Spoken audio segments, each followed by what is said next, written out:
विशिष्ट क्रियाकलाप को आपका कहना है कि प्रशासन एक विशिष्ट क्रियाकलाप है, जबकि तकनीकी भी तो एक विशिष्ट क्रियाकलाप है ना। अब दोनों में अंतर समझिए। कल जो लोग क्लास में थे तो मैंने दो पहलू बताया था, एक तकनीकी शब्द का यूज किया था, दूसरा प्रशासन। और प्रशासन के बारे में मैंने बोला था कि प्रशासन क्या है, विशिष्ट क्रियाकलाप है। अब समझिए, प्रशासन अपने आप में एक विशिष्ट क्रियाकलाप है, वो सब ध्यान दीजिएगा। लेकिन हमें समझना यह है कॉम्पैरेटिव स्टडी, तुलनात्मक अध्ययन। राम श्याम से ज्यादा लंबा है, राम की भी हाइट ठीक है, लेकिन श्याम की भी हाइट ठीक है, लेकिन श्याम जो है राम से ज्यादा लंबा है। तो प्रशासन भी एक प्रकार का विशिष्ट काम है और तकनीक अपने आप में एक विशिष्ट है ही, लेकिन तकनीकी काम जो है प्रशासन से ज्यादा क्या है। इट मीन्स कि एक व्यक्ति जो यहाँ पे खड़ा होकर पढ़ा रहा है और एक व्यक्ति जो किसी फैक्ट्री में बैठ के लैपटॉप बना रहा है, किसका काम तकनीकी रूप से ज्यादा दक्ष है, लैपटॉप बनाने वाले का ना। तुलनात्मक रूप से मैंने यहाँ पे बताया कि तकनीकी काम जो है प्रशासनिक दृष्टि से ज्यादा क्या है और इसके तुलना में ये कम विशिष्ट है। ये तुलना के आधार पर मैंने बताया। पॉइंट क्लियर है? आगे और कुछ? तकनीकी ज्यादा विशिष्ट है प्रशासन से, प्रशासन भी विशिष्ट है लेकिन प्रशासन से ज्यादा विशिष्ट है तकनीकी।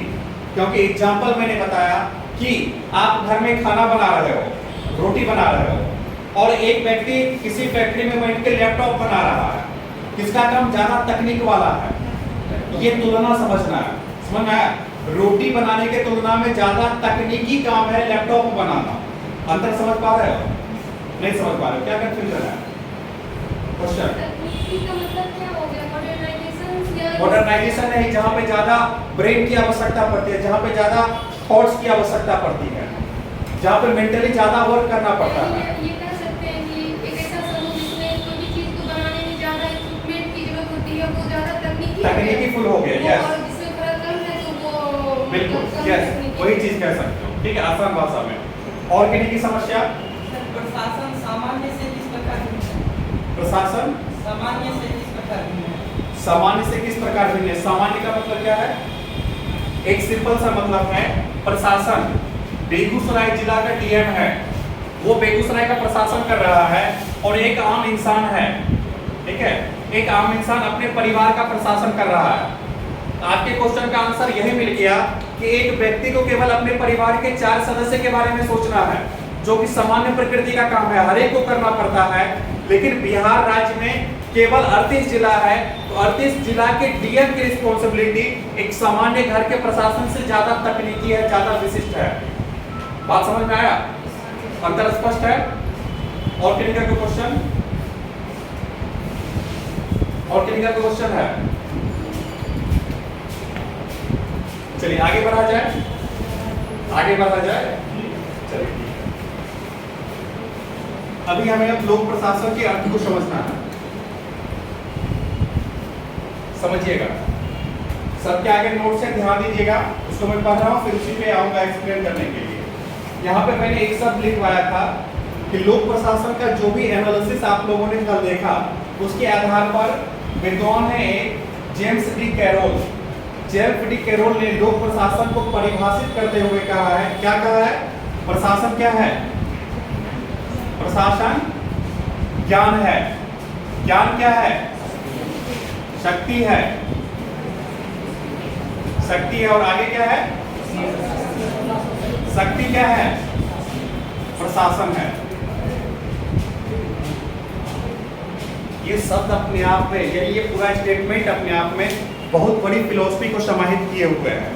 समझिएगा, प्रशासन ज्ञान है, ज्ञान शक्ति है, और शक्ति क्या है? प्रशासन। आप अपने आप के बारे में सोचिए थोड़ा सा। आप बीपीएससी की तैयारी कर रहे हो, ठीक? बीपीएससी का बाकायदा एक कोर्स है, एक सिलेबस है। तो बेसिकली प्रशासन की तैयारी करने के क्रम में आपको क्या मिल रहा है? बीपीएससी की तैयारी करने के क्रम में आप भारत का संविधान पढ़ रहे हो, भारत का इतिहास पढ़ रहे हो, ठीक है, बिहार का इतिहास पढ़ रहे हो, भूगोल पढ़ रहे हो, अर्थशास्त्र पढ़ रहे हो, लोक प्रशासन पढ़ रहे हो। तो प्रशासन की तैयारी के क्रम में आप अर्जित किसको कर रहे हो? ज्ञान। और ज्ञान के माध्यम से बीपीएससी के पीटी को क्वालिफाई करोगे, मेंस को क्वालिफाई करोगे, इंटरव्यू क्वालिफाई करोगे, तो अल्टीमेटली आपको क्या मिल जाएगी? सत्ता, शक्ति मिलेगी। तो प्रशासन क्या है? ज्ञान। ज्ञान के माध्यम से आपने क्या प्राप्त किया? शक्ति, सत्ता प्राप्त किया, ठीक है। और शक्ति अल्टीमेटली क्या है? आप एज ए एसडीएम उस पद पे बैठे हो, उस पद की आपने क्या है, और अल्टीमेटली उस शक्ति का यूज आपको किसमें करना है? प्रशासन। और कल मैंने बताया था प्रशासन का अल्टीमेट उद्देश्य क्या होता है? वेलफेयर, कल्याणकारी राज्य की स्थापना करना। बेगूसराय डीएम या एज ए एसडीएम आपकी क्या रिस्पॉन्सिबिलिटी है?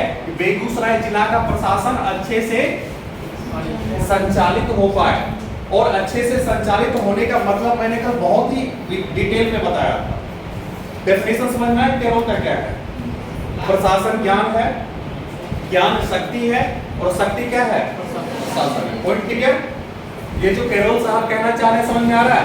अल्टीमेटली एक स्टेटमेंट दिया गया है, नॉलेज इज वर्च्यू, यानी नॉलेज मतलब ज्ञान, वर्च्यू मतलब होता है सद्गुण। यानी आपका जो ज्ञान है ना, सद्गुण है। ज्ञान से बड़ा कुछ भी नहीं है। आपका ज्ञान से शुरू हुआ था, और शक्ति जो आपको मिला, ये आपको प्रशासन करने की जो शक्ति दी गई है बेसिकली किसके माध्यम से? बेसिकली आपका जो बीपीएससी का पीटी लिया जाता है, आपका मेंस लिया जाता है, आपको जब एक टॉपिक लिखवाया है, मैंने कार्मिक प्रशासन लिखवाया है ना सिलेबस में, उसमें मैंने जब कार्मिक प्रशासन पढ़ाऊंगा तो उसमें पढ़ाऊंगा कि एग्जाम का एक सबसे इंपॉर्टेंट उद्देश्य क्या होता है? धूर्त लोगों को सिस्टम से बाहर रखना। और बेसिकली इंटरव्यू के माध्यम से यही चीज किया जाता है। एक सामान्य प्रकृति का इंसान है या एक धूर्त है, गलत सोच रखने वाला इंसान है, पीटी मेंस क्वालिफाई कर जाएगा, लेकिन इंटरव्यू बोर्ड के समक्ष साइकोलॉजिस्ट बैठे होते हैं, एक से एक विद्वान बैठे होते हैं, आपके मेंटलिटी को पढ़ने वाले, आपके मेंटल स्टेट को रीड करने वाले, तो समझते हैं कि आपके कथनी और करनी में कितना अंतर हो सकता है। जैसे वहां पे आपसे क्वेश्चन पूछा गया कि आप दहेज समस्या के या दहेज उत्पीड़न केस का समाधान कैसे करोगे, या क्या आपका विवाह नहीं हुआ है तो विवाह के दौरान क्या आप दहेज लोगे? सीधे शब्दों में आपने बोल दिया नहीं, तो वो आपकी मेंटलिटी को समझ रहे हैं कि व्यक्ति कितना सच बोल रहा है, कितना झूठ बोल रहा है, मतलब धूर्तता का परिचय दे रहा है। तो आपको इंटरव्यू में ऑब्वियस सी बात है मार्क्स कम मिलेगा, और मार्क्स जैसे ही कम मिलेगा आप सिलेक्शन से बाहर हो जाओगे कि अंदर हो जाओगे? बाहर हो जाओगे ना। बेसिकली सबका अल्टीमेट उद्देश्य कहां पे जाके निष्कर्ष निकलता है? क्या ये डेफिनेशन समझ में आया? डेफिनेशन समझने के लिए तो समस्या स्पष्ट है सारा चीज। आगे बढ़ते हैं। आगे लोक प्रशासन का बेसिकली अर्थ बताने का प्रयास किया गया है। उस लोक प्रशासन के अर्थ को समझिएगा।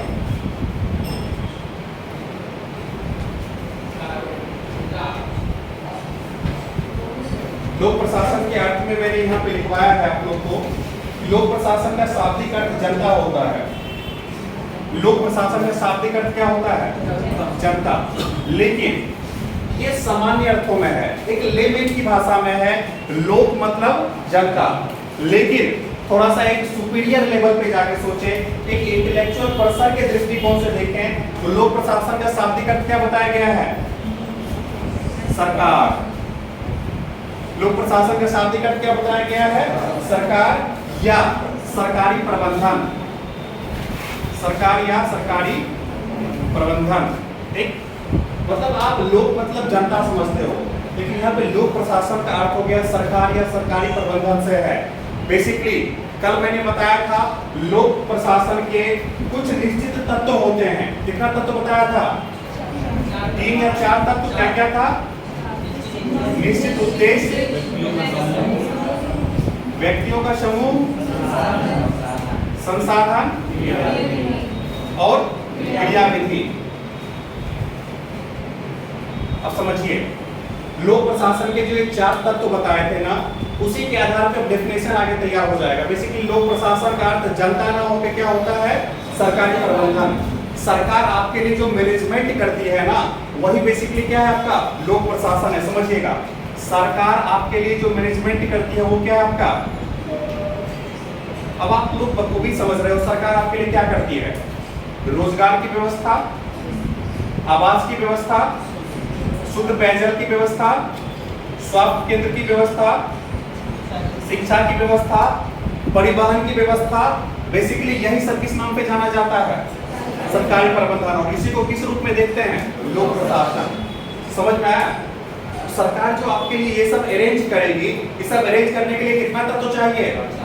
पहला, निश्चित उद्देश्य। आपके लिए सरकार हॉस्पिटल बना रही है तो उसका एक निश्चित उद्देश्य होगा कि हमारे देश की जनता को किसी प्रकार की स्वास्थ्य समस्या ना आने पाए। हॉस्पिटल का निश्चित उद्देश्य है। सरकार अगर आपके लिए स्कूल खोल रही है, स्कूल का भी क्या है? निश्चित उद्देश्य है। ठीक। अब सरकार ने हॉस्पिटल बना दिया, अब वो हॉस्पिटल चलाने के लिए निश्चित लोगों का क्या चाहिए? समूह चाहिए ना। वहाँ पे डॉक्टर चाहिए होगा, वहाँ पे नर्स चाहिए होगा, वहाँ पे क्लीनर स्वीपर चाहिए होगा। ये सब लोगों का समूह क्या है? व्यक्तियों का समूह है। किस चीज के लिए? सरकार के उद्देश्य को प्राप्त करने के लिए। सरकार का उद्देश्य क्या है? हॉस्पिटल बना के लोगों को स्वस्थ रखा जाए। सरकार का उद्देश्य हॉस्पिटल के पीछे, उस हॉस्पिटल को चलाने के लिए व्यक्तियों का समूह। अब व्यक्ति का जो समूह काम करेगा ना, उसके लिए क्या चाहिए? रिसोर्स, संसाधन। कितने प्रकार का? व्यक्तियों का जो समूह होगा वो बेसिकली मानव संसाधन हो गया। क्या हो गया? मानव संसाधन। अब मानव संसाधन तभी काम करेगा जब उसको सैलरी मिलेगी। उसके लिए क्या चाहिए? पूंजी चाहिए। और पूंजी के साथ साथ उसको अन्य उपकरण भी चाहिए, जैसे एम्बुलेंस चाहिए, जैसे उसके लिए वो बेड चाहिए, स्ट्रेचर चाहिए, सीजर चाहिए, रुई चाहिए, कॉटन चाहिए, बैंडेज चाहिए, ढेर सारा सामान। वो सब क्या हो गया आपका? भौतिक संसाधन। तो निश्चित उद्देश्य में एग्जाम्पल आप ले लिया आपने, हॉस्पिटल, स्वास्थ्य को ठीक रखना, उसमें व्यक्तियों के समूह में डॉक्टर, नर्स, स्वीपर, क्लीनर। और संसाधन में क्या चाहिए? सबसे पहले डॉक्टर एक मानव है, नर्स एक मानव है, फिर क्या चाहिए? सैलरी, उसके लिए पूंजी चाहिए, और डॉक्टर जो काम करेगा उसके लिए जो फैसिलिटी चाहिए, वो सब क्या हो गया आपका? भौतिक संसाधन। और फिर लास्ट में क्या हो गए? क्रिया विधि। प्रकृति क्या हो गया? हाँ? प्रकृति प्रकृति का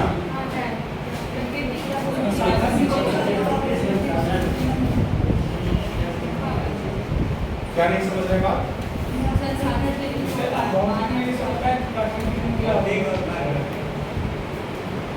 मानवीय, भौतिक एवं पूंजीगत लिखा हुआ है।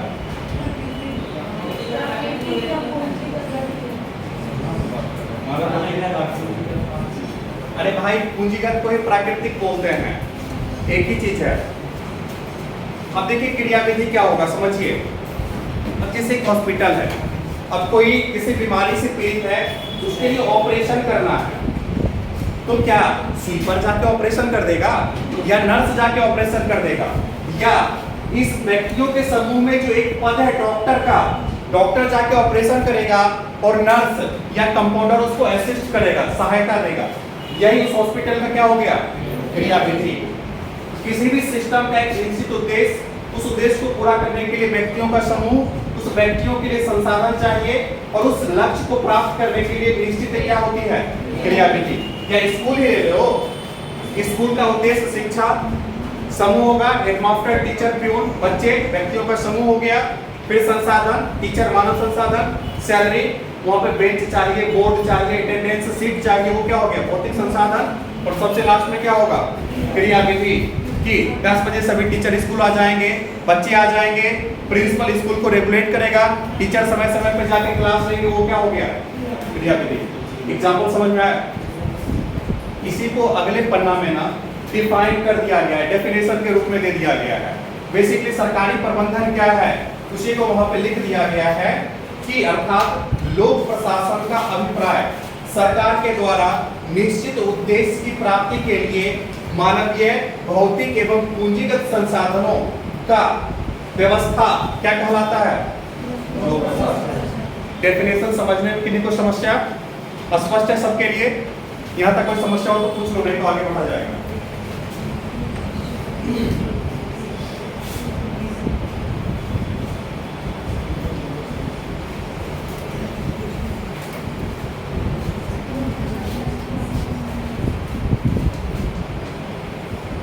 लोक प्रशासन जो आप लोग पढ़ रहे हो ना, इसके विषय वस्तु के एक एक शब्द का बहुत ही आसान अर्थ है, और वो सब शब्द आपके व्यक्तिगत जीवन से संबंधित है।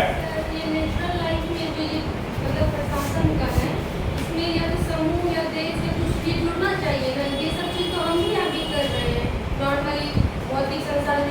नहीं आया। हम मानते हैं प्रशासनिक व्यवस्था में नहीं है और व्यवस्था में भी है, बट ये सब चीज़ की तो जरूरत है ही ना। बट एक प्रशासन ये क्वेश्चन आप इसलिए कर रहे हो ना क्योंकि कल आप अनुपस्थित थे, ठीक है। कल मैंने ये चीज स्पष्ट बता दिया था कि प्रशासन शब्द जैसे ही आया तो डेफिनेटली ये दो भाग में बटेगा। एक सरकारी बताया था, दूसरा क्या बताया था, बता चुका था। तो आप यहाँ पे जो हम लोग पढ़ने जा रहे हैं बेसिकली किसके बारे में बात करेंगे, सरकार के बारे में बात करेंगे। लेकिन जितने भी सिद्धांत दिए गए हैं, चाहे कुली का हो, चाहे ओबी का हो, चाहे फेयोल का हो, चाहे टेलर का हो, वो अप्लीकेबल दोनों पे होता है। बात समझ में आई? ये सब चीज कल मैंने बताया था लेकिन फिर रिपीट कर दिया कि आप जितना भी चीज पढ़ रहे हो ना ये हर एक पे अप्लीकेबल है। लेकिन हम लोग केंद्र में किसको रखेंगे, सरकार को रखेंगे। ये बोल सकते हैं कि जैसे हमको लिखना हो तो हम ये लिख सकते हैं सरकार की ऐसी व्यवस्था जिसमें निश्चित योजना के द्वारा मानवीय या भौतिक इसमें लगा सकते हैं। बिल्कुल लगा सकते हैं और लोक प्रशासन का अर्थ ही वहीं से शुरू हुआ है। बिल्कुल लगा सकते हैं आप, ठीक है। आगे बढ़ा जाए, चलिए।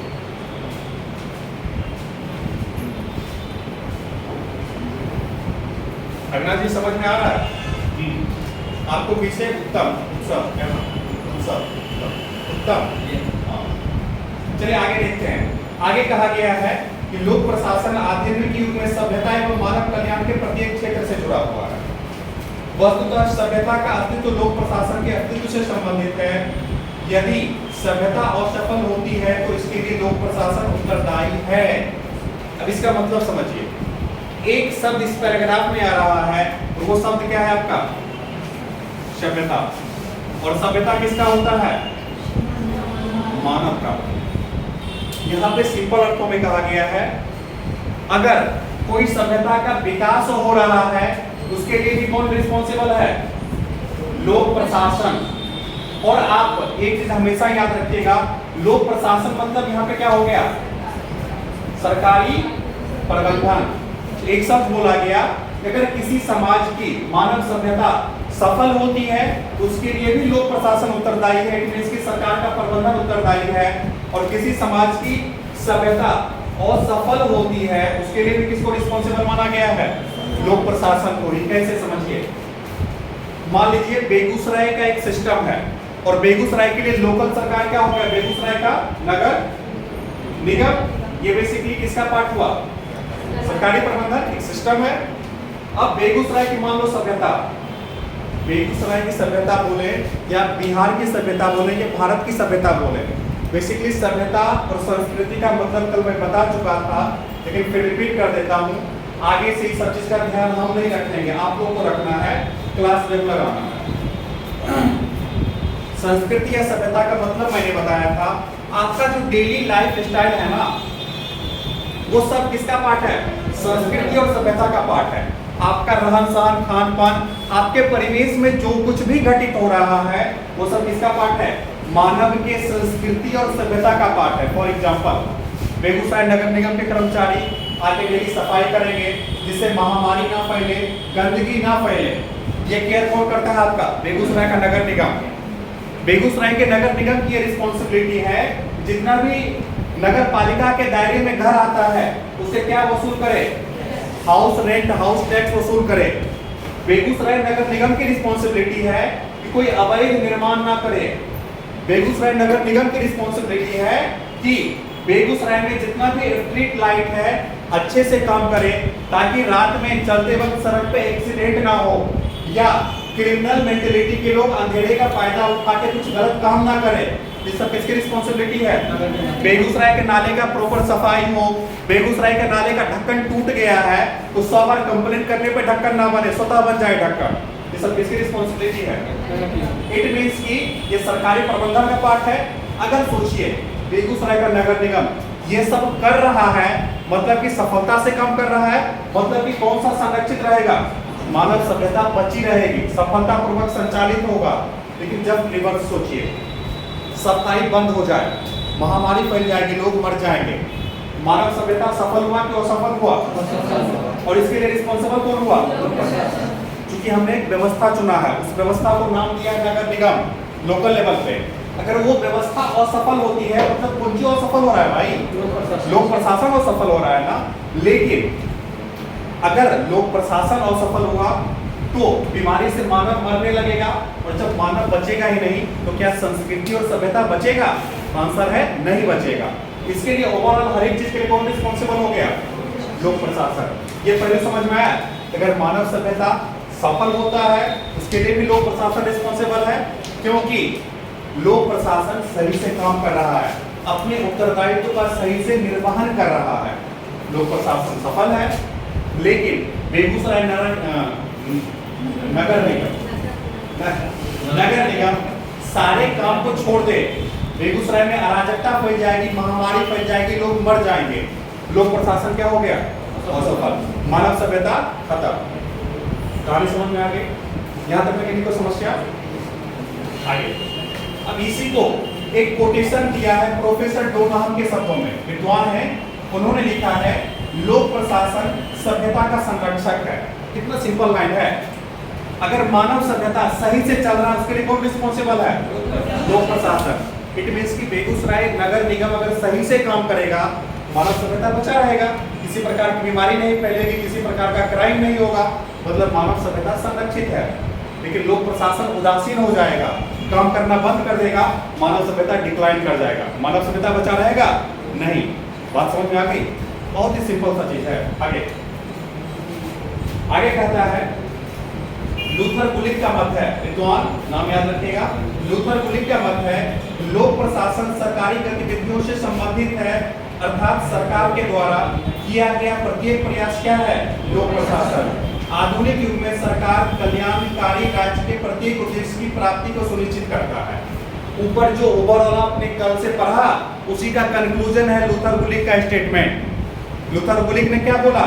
लूथर गुलिक ने कहा कि लोक प्रशासन का अल्टीमेट उद्देश्य क्या है? राज्य के माध्यम पे जनता का कल्याण करना। ये क्या है? लोक प्रशासन। चूंकि हम लोग एक वेलफेयर स्टेट में रह रहे हैं, कल्याणकारी राज्य में रह रहे हैं, और कल्याणकारी राज्य में राज्य का क्या कर्तव्य है? जनता का कल्याण करना। और जनता का कल्याण कौन करेगा? लोक प्रशासन। यही तो लूथर गुलिक कर रहे हैं। लूथर गुलिक के शब्दों में लोक प्रशासन का उद्देश्य जनता का कल्याण करना है।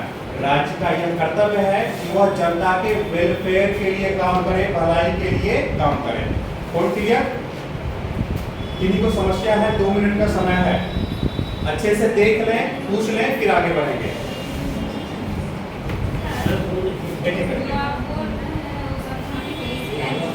उसी लाइन को समझा रहा है। गुलिक के स्टेटमेंट को, गुलिक के स्टेटमेंट को, ठीक है। और कुछ? सर ये गुलिक के शब्दों में लोक प्रशासन सरकारी गतिविधियों से संबंधित है, अर्थात सरकार के द्वारा किया गया प्रत्येक प्रयास, मतलब प्रत्येक प्रयास मतलब कि नकारात्मक प्रयास हो जाता है, जो पॉलिसी फेल कर जाता है। बस वही चीज है ना, प्रत्येक प्रयास। इसीलिए तो पहले डोनाहम ने कहा दिया कि अगर कोई सभ्यता असफल हो रहा है तो उसके लिए कौन रिस्पॉन्सिबल है? अगर निगेटिव स्टेप ले लिया तो सभ्यता असफल हो जाएगा। इट मींस कि कौन असफल है? लेकिन लोक प्रशासन हमने इसलिए बनाया क्योंकि वो हमेशा पॉजिटिव स्टेप ले, ताकि कौन बचा रहे? मानव सभ्यता बचा रहा है। पॉइंट क्लियर हुआ? आपका क्वेश्चन है अन्नू, यहाँ पे समझिए लोक प्रशासन लूथर गुलिक के शब्दों में क्या है समझिएगा।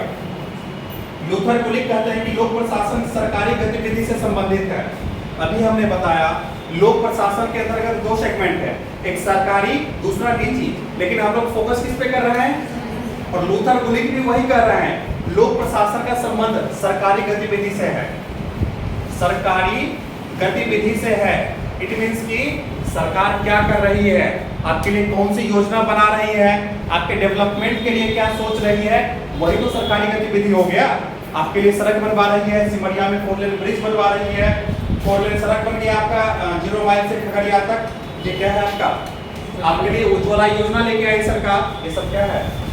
कौन समझ में आया? आगे उसी में कहा गया है कि अर्थात सरकार के द्वारा किया गया प्रत्येक प्रयास क्या है? अब जो सरकार कर रही है वो सरकारी गतिविधि है, मतलब प्रत्येक प्रयास उसका क्या है? लोक प्रशासन है। फिर आगे इसी में कहा गया है आधुनिक युग में सरकार कल्याणकारी राज्य के प्रत्येक उद्देश्य की प्राप्ति को सुनिश्चित करता है। आज के डेट में उस लाइन का मतलब है आप सरकार से क्या एक्सपेक्ट नहीं करते हो? नहीं है, कोई बात ही नहीं है। आगे देखिए, मैं आगे समझिए ना, वो इससे छोटे छोटे चीज को मत पकड़िएगा, ठीक है? छोटे छोटे चीज को नहीं पकड़ना है। मैं सीधे शब्द में बता दिया कि हमें स्टडी सेलेक्टिव करना है, ज्यादा डिस्क्रिप्टिव नहीं करना है, ठीक है? जितना काम का होगा उसमें मैं संकोच भी नहीं करूंगा, और जो आवश्यक ना होगा नहीं होगा उसको बताऊंगा भी नहीं, ठीक है? अरे ऐसा बात नहीं, उस चीज को समझने के लिए नहीं है, वो बेसिकली एक अलग पार्ट ही है, उसको समझाने के लिए फिर एक्स्ट्रा बताना पड़ेगा, मुझे लगा उसमें होगा। आप लोग को जो नोट्स मिला है ना, वो नोट्स बेसिकली क्लास के एक स्टूडेंट का है जो मुझसे पहले पढ़ चुके हैं, उसी का फोटोकॉपी है, ठीक है? राइटिंग अच्छा था, उसी का मैंने फोटोकॉपी करवा लिया, टाइपिंग का झंझट से बच गया अभी फिलहाल के लिए। भविष्य में कोचिंग का और विस्तार होगा, टाइपिंग कराना पड़ेगा उसको, तो अभी फिलहाल इसी से काम चला लिए। उसमें जो है ना वही सिलेक्टिव चीज लिख पाया, इसका एक अलग अर्थ है जो मैं लाइन पढ़ रहा था, वो समझने के लिए नहीं, उसका एक अलग संबंध। आगे देखते हैं, आगे मैंने लिखवाया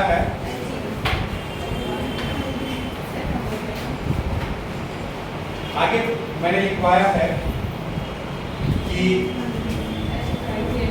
अतः अच्छा एल डी वाइट के शब्दों में लोक प्रशासन के अंतर्गत वो सभी क्रियाएं आती हैं जिसका उद्देश्य सार्वजनिक नीति को लागू करना और उन्हें पूरा करना है। अब आप एक लाइन में पढ़ चुके हो, लोक प्रशासन का अर्थ क्या है? सरकारी प्रबंधन। और सरकार से आप क्या एक्सपेक्ट करते हो? सरकार से आप एक्सपेक्ट करते हो ना, सरकार मेरे लिए क्या कर दे? मकान। सरकार आपके लिए क्या कर दे? रोजगार, पानी, स्वच्छ वायु, ठीक है? सरकार आपके लिए क्या कर दे? शौचालय, शिक्षा, स्वास्थ्य। यही तो कह रहे हैं, उसी को इम्प्लीमेंट करना इज इक्वल टू क्या कहलाता है? लोक प्रशासन। एल.डी. वाइट के अनुसार लोक प्रशासन के अंतर्गत वो सभी क्रियाएं आती है, सभी मतलब आपके जन्म से लेके मरण तक। जन्म प्रमाण पत्र भी कौन देता है? सरकार, नगर पालिका, नगर निगम। मृत्यु प्रमाण पत्र भी कहां से मिल रहा है आपको? अब सोचिए आपके जन्म से लेके मरण तक है, तो बीच में तो हर एक पहलू पे सरकार है ना, क्लियर? वही चीज है, लोक प्रशासन के अंतर्गत वो सारी क्रियाएं आती है जिसका उद्देश्य सार्वजनिक नीति को लागू करना एवं पूरा करना है। मतलब सरकार केवल नीति बनाएगी ही नहीं, सरकार का ये भी पर्पस है, ये भी उद्देश्य है उस नीति को पूरा भी किया जाए। ये था एल.डी. वाइट का डेफिनेशन। इट मींस कि लोक प्रशासन शब्द को समझ लिया ना, उसी को घुमा फिरा के एल.डी. वाइट हो, डोनाहम हो या जेम्स डी कैरोल हो, वही बातों को अलग अलग तरीके से क्या करेंगे? बस आपको प्रशासन का अर्थ समझना है, क्लियर? प्रशासन का सीधा सा अर्थ होता है सरकारी प्रबंधन। सरकारी प्रबंधन किस चीज का? आपसे रिलेटेड, आपके दैनिक जीवन से रिलेटेड डेली की जो एक्टिविटी है वही क्या है, ठीक है? यहाँ तक में किसी को समस्या नहीं? आगे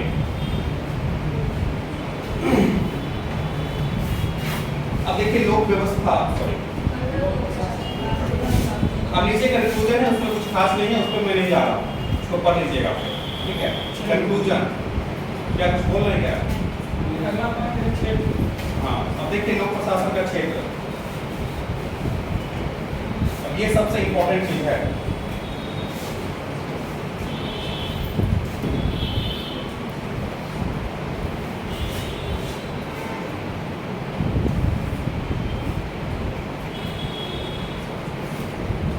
देखिए आगे आपका टॉपिक है कि आप जो लोक प्रशासन पढ़ रहे हैं, आप जो लोक प्रशासन के अर्थ को समझ रहे हैं, उस लोक प्रशासन का एक क्षेत्र होता है, एक दायरा होता है, ठीक है?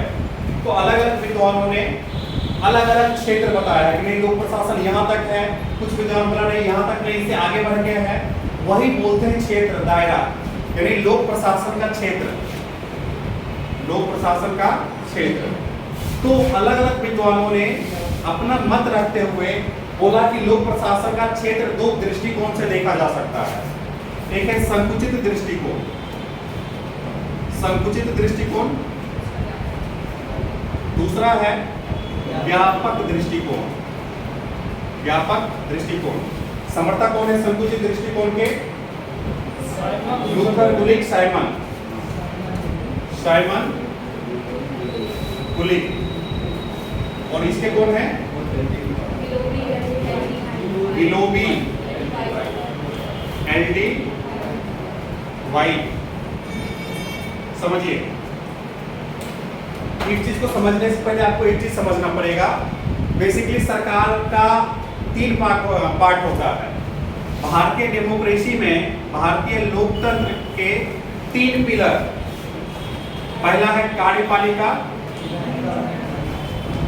दूसरा है विधायिका लेजिस्लेटिव, और तीसरा क्या है न्यायपालिका। बहुत ही आसान शब्दों में समझना है। कार्यपालिका का मतलब क्या होता है? सरकार, यानी केंद्र की कार्यपालिका की बात करें तो केंद्र की सरकार एवं उसके जितने भी ब्यूरोक्रेट हैं वो क्या कहलाएगा? कार्यपालिका। विधायिका क्या होती है? तो आपके लिए जो संस्था कानून बना रही है, फॉर एग्जांपल केंद्र के लेवल पे संसद और राज्य के लेवल पे विधानसभा या विधानमंडल, उसी को बोलिए विधानमंडल, ठीक है। वो क्या हो गई आपकी विधायिका। और न्यायपालिका मतलब समझ ही रहे हैं, supreme court, high court, district court, ये क्या है आपका? अब तो अनुमंडल में भी खुल गया है। तो ये सब आपका किसका अंग है? तो इंडियन डेमोक्रेसी के 3 पिलर अब 5 हो गए हैं, मतलब 4 पहले से था, एक और ऐड हो गया उसमें। चौथा पिलर मीडिया को बोला गया है, 5वां पिलर आपका सोशल मीडिया, ठीक है। ये मैं नहीं कह रहा, ये बकायदा डेफिनेशन में है। तो इंडियन डेमोक्रेसी के 3 पिलर, कार्यपालिका मतलब कि सरकार, विधायिका मतलब कानून बनाने वाली संस्था, और न्यायपालिका मतलब जुडिशियल सिस्टम। अब तीनों का काम पहले समझ लीजिए। बेसिकली भारत में कानून बनाने की रिस्पॉन्सिबिलिटी किसको दी गई?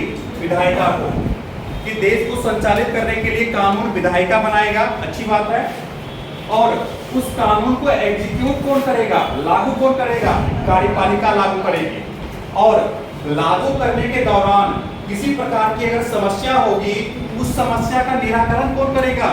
जुडिशियरी करेगा, न्यायपालिका करेगा। फॉर एग्जांपल विधायिका संसद ने कानून बना दिया, पूरे भारत में 4 लेन सड़क बनेगा, कानून बन गया, विधायिका ने बना दिया।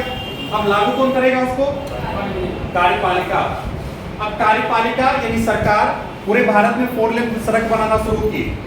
अब उसी क्रम में एक सड़क बनना है काली स्थान से लेकर गुप्ता बांध तक, जो कि अभी 2 लेन सड़क है, 2 वे सड़क है। अब 2 वे सड़क के दोनों तरफ निजी व्यक्ति का जमीन है, किसी किसी का जमीन होगा। तो अब सरकार उसका जमीन लेगी, तब तो वो 2 लेन सड़क 4 लेन में कन्वर्ट हो पाएगा। तो सरकार ने बोला कि हम जितने व्यक्ति का जमीन लेंगे ना, 5 लाख रुपए कट्ठा जमीन देंगे, मुआवजा जिसको बोलते हैं। तो अब इसमें गुप्ता बांध साइड के जो लोग थे ना, उनको इस रेट में कोई आपत्ति नहीं थी, क्योंकि वहां का सरकारी रेट था 2 लाख, तुमको 5 लाख मिल रहा है तो फायदा। लेकिन काली स्थान से लेके हेमरा तक जिनका जमीन है, उसका सरकारी रेट है 1 करोड़ रुपए कट्ठा। तो यहाँ पे जिनका जमीन जाएगा उनको क्या होगी? आपत्ति।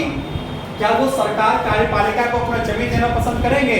नहीं, तो सरकार के अगेंस्ट केस कर देंगे। कहाँ पे? न्यायपालिका में। यहाँ पे टकराव हुआ किसके बीच? कार्यपालिका के बीच, सरकार और आम जनता के बीच। उस टकराव का समाधान कहाँ हो रहा है? न्यायपालिका में। फिर न्यायपालिका जो भी डिसीजन दे, सरकार को भी मानना पड़ेगा और जनता को भी मानना पड़ेगा। कानून बना, लागू किया गया, लागू करने से समस्या उत्पन्न हुई, समस्या का निराकरण कहाँ पे हो गया? यह है इंडियन डेमोक्रेसी की खूबसूरती, ब्यूटीनेस। ये चीज समझ में आ गया? यही है आपके यहाँ 2 चीज पे। तो समझिए क्या है यहाँ पे। एंडी वाइट हो, फिलोबी हो, इन्होंने बोला कि बेसिकली लोक प्रशासन का क्षेत्र काफी क्या है? व्यापक है। लेकिन साइमन लूथर गुलिक ने कहा कि लोक प्रशासन का क्षेत्र सीमित है। तो अगर हम बोले, समझिएगा, मेरे ओपिनियन को समझिएगा, वही तो तुरंत समझ जाइएगा। मैं अगर एक स्टेटमेंट दूं, इस धरती पे लड़की आई है शोषित होने के लिए, केवल उसको साड़ी में रहना है, घर में खाना बनाना है, मेरा ये ओपिनियन हो गया। जिसको आप कह सकते हो काफी संकुचित मानसिकता का ये इंसान है, काफी नीरो सोच रखता है, गलत सोच रखता है, पहला ओपिनियन। दूसरा ओपिनियन मैं ही हूँ, ये दे रहा हूँ कि इस धरती पे जितना अधिकार मेल को है उतना ही फीमेल को है, जितना फ्रीडम मेल को है उतना ही अधिकार फीमेल को भी होना चाहिए, जो ड्रेस पहनने की स्वतंत्रता मेल को है वही फीमेल को भी होना चाहिए। ये मेरा माइंड क्या शो करता है? ब्रॉड लेवल पे मैं सोच रहा हूँ, जितना मैं मेल को समझ रहा हूँ उतना ही मैं फीमेल को समझ रहा हूं, तो ऐसा सोच मेरा क्या कहलाएगा? व्यापक कहलाएगा। वही चीज है, लोक प्रशासन के बारे में जो सीमित अर्थों पे सोच रहे हैं वो क्या कहलाते हैं? संकुचित दृष्टिकोण। और व्यापक अर्थों में जो सोच रहे हैं वो क्या हो गया? ठीक। अब सरकार को चलाने के लिए या देश को चलाने के लिए 3 संस्था, तो साइमन और गुलिक का कहना है कि लोक प्रशासन केवल और केवल कहां तक सीमित है? कार्यपालिका तक। इस दृष्टिकोण को क्या बोला गया? सरकार मतलब कार्यपालिका, ठीक है। तो लोक प्रशासन का वैसा क्षेत्र जिसमें सरकार के केवल कार्यपालिका संबंधी कार्यों का अध्ययन किया जाता है, उसे लोक प्रशासन का क्षेत्र माना जाएगा। ऐसा किसने कहा? साइमन और गुलिक ने। इसी सिद्धांत को क्या बोला गया? संकुचित दृष्टिकोण, यानी केवल एक शाखा का अध्ययन कर रहा है, ठीक। लेकिन विलोबी, एंडी व्हाइट का कहना है नहीं, आप गलत हो। लोक प्रशासन का क्षेत्र काफी व्यापक है। लोक प्रशासन में हम विधायिका का भी अध्ययन करेंगे, कार्यपालिका के कार्यों का भी अध्ययन करेंगे और न्यायपालिका के कार्यों का भी अध्ययन करेंगे, तब जाके लोक प्रशासन का क्षेत्र स्पष्ट होगा। और ऐसा सोच रखने वाले क्या कहलाए? व्यापक दृष्टिकोण। और इसके समर्थक क्या कहा? कौन है? Willoughby, LD. व्हाइट वगैरह। ये चीज समझने में कोई समस्या? स्पष्ट हो गया? चलिए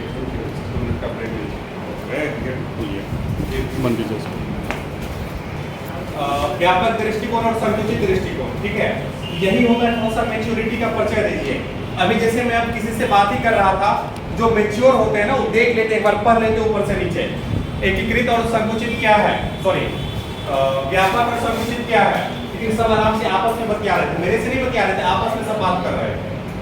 ये चीज थोड़ा सा समझिए, ठीक है ना, कि कंटेंट आपके पास है, उसका पर्पस यही है कि जब 2 मिनट का ब्रेक मिले तो उस चीज को पढ़ लीजिए और पढ़ने के बाद कोई समस्या हो तो पूछ लीजिए, ठीक है। अब आगे देखते हैं, देखिए आगे बताया गया है लोक प्रशासन का एक तुलनात्मक अध्ययन करना है। और तुलनात्मक अध्ययन हम देखेंगे एकीकृत दृष्टिकोण और प्रबंधकीय दृष्टिकोण, ठीक है। अब ये एकीकृत दृष्टिकोण क्या है और प्रबंधकीय दृष्टिकोण क्या है उसको समझिए। देखते हैं पहले एकीकृत दृष्टिकोण। इसके अनुसार ध्यान दीजिएगा सभी लोग, इसके अनुसार प्रत्येक संगठन के निश्चित लक्ष्य होते हैं तथा इन लक्ष्यों की प्राप्ति के संदर्भ में संगठन में कार्यरत सभी कर्मचारियों के क्रियाओं का योग ही प्रशासन कहलाता है। अर्थात संगठन में कार्यरत शीर्ष स्तर के प्रबंधक से लेकर निम्न स्तर के प्रबंधक तक सभी प्रशासन के भाग हैं। देखिए एकीकृत को आज समझ लीजिए, वही काफी आप लोग के लिए। बेसिकली हमारा हेडिंग है लोक प्रशासन का तुलनात्मक अध्ययन। तो मैंने कल ही बताया था तुलना के लिए कम से कम क्या होना चाहिए? 2 व्यू होना चाहिए। एक व्यू हो गया आपका एकीकृत दृष्टिकोण, एकीकृत दृष्टिकोण। दूसरा हो गया आपका प्रबंधकीय दृष्टिकोण, प्रबंधकीय दृष्टिकोण। अब समझिए एकीकृत दृष्टिकोण का क्या मतलब है। एकीकृत दृष्टिकोण में बेसिकली ये बताया जाता है कि कोई संगठन है, मैं फिर रिपीट कर रहा हूं, वो संगठन हो सकता है सरकारी हो, वो संगठन हो सकता है निजी क्षेत्र का हो, कोई मैटर नहीं करता है।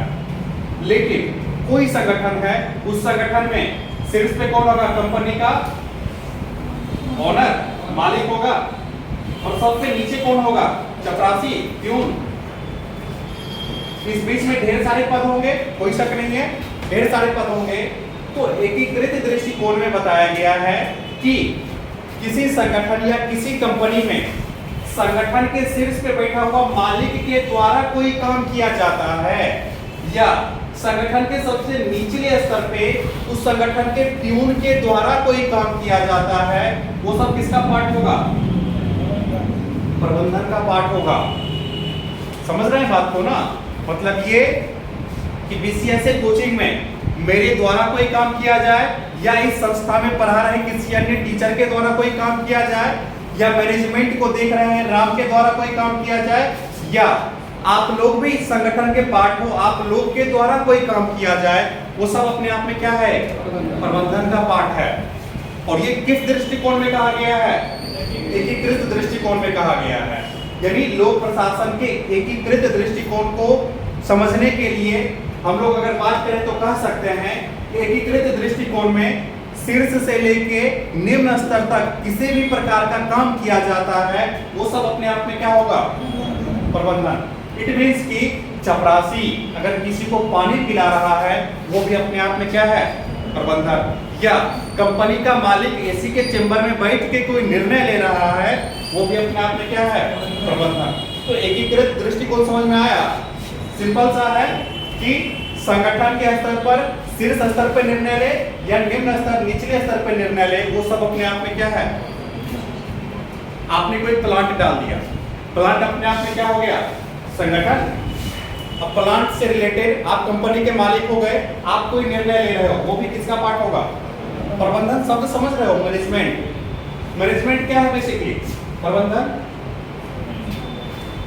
किसी भी काम को करने का एक सुव्यवस्थित मॉडल, सुव्यवस्थित मॉडल ही क्या कहलाएगा? प्रबंधन। फिर से रिपीट कर रहा हूं, किसी भी दुनिया का छोटा से छोटा काम हो, बड़ा से बड़ा काम हो, उस काम को करने का एक क्रमबद्ध व्यवस्था ही क्या कहलाता है? प्रबंधन। अब उस क्रमबद्ध व्यवस्था में आप कंपनी के मालिक हो, वो भी उस प्रबंधन का अंग हो, और उस कंपनी का एक सफाई कर्मचारी स्वीपर ही क्यों ना हो, वो भी उस प्रबंधन का क्या है? क्योंकि संगठन में हर एक का रूम है, अगर स्वीपर आके सुबह झाड़ू नहीं लगाएगा तो आपका ऑफिस साफ नहीं होगा। साफ नहीं होगा तो आपका ऑफिस में मन लगेगा? आप सही से मैनेजमेंट ऑफिस का कर पाओगे? आंसर है नहीं।